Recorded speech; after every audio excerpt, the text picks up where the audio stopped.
लग्नानंतर होईलच प्रेम या मालिकेला सध्या त्यांच्या चाललेल्या ट्रॅकमुळे खूपच प्रेम मिळतंय। तर या मालिकेच्या आजच्या म्हणजे 13 मेच्या भागाची सुरुवात काव्य आणि पार्थ पासून होते, ज्यामध्ये ते अनोळखी माणूस कोण होता याचा शोध घेत असतात। तर घरात मालिनी स्वयंपाक करत असते तेवढ्यात नंदिनीला फोन लावते, पण नंदिनी अजून तरी आनंद निवासला पोहोचलेली नसते, ज्यामुळे नंदिनीला सोडण्यासाठी मालिनी जीवाला सांगते आणि त्या दोघांमध्ये छान गप्पा रंगतात। नंतर जीवा नंदिनीला सोडण्यासाठी घरातून निघत असतो, पण एकीकडे नंदिनीला रिक्षा मिळते आणि दुसरीकडे पार्थ आणि काव्या तो अनोळखी माणूस नक्की कोण असेल, परत येईल का यावर चर्चा करत असतात। तर त्यानंतर जीवा नंदिनीकडे पोहोचतो, तर कॉलेजमध्ये काव्याची मैत्रीण काव्याला पार्थ सोबत मैत्री कर असा सल्ला देते आणि काव्या देखील त्यावर विचार करते। तर एकीकडे जीवा नंदिनीला स्वतःच्या बाईकवर बसून घेऊन जातो, याचा फार राग त्या रिक्षावाल्याला येतो, कारण तोच तो अनोळखी माणूस असतो जो नंदिनीला मारण्यासाठी पुन्हा आलेला असतो। तर दुसरीकडे जीवा आणि नंदिनी यांच्यात छान गप्पा रंगतात, त्या दोघांमध्येही फार गोड संवाद होत असतो।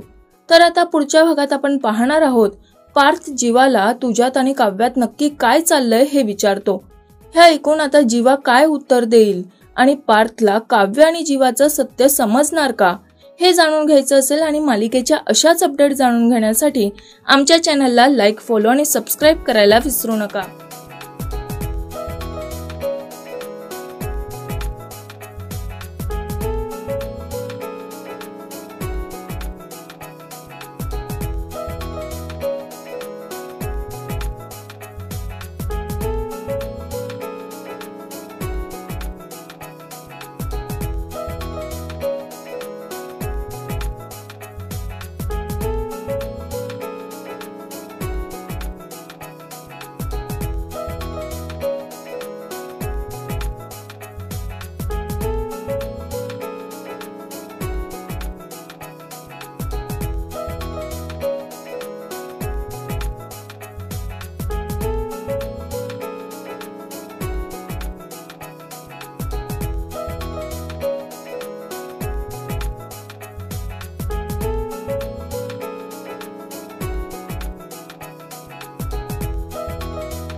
मराठी मनोरंजन सृष्टीमधील मालिका, चित्रपट, नाटक तसेच कलाकारांबद्दलच्या नवीन अपडेट्स जाणून घेण्यासाठी नक्की सबस्क्राइब करा इट्स मज्जा मराठी या आपल्या नवीन YouTube चॅनलला।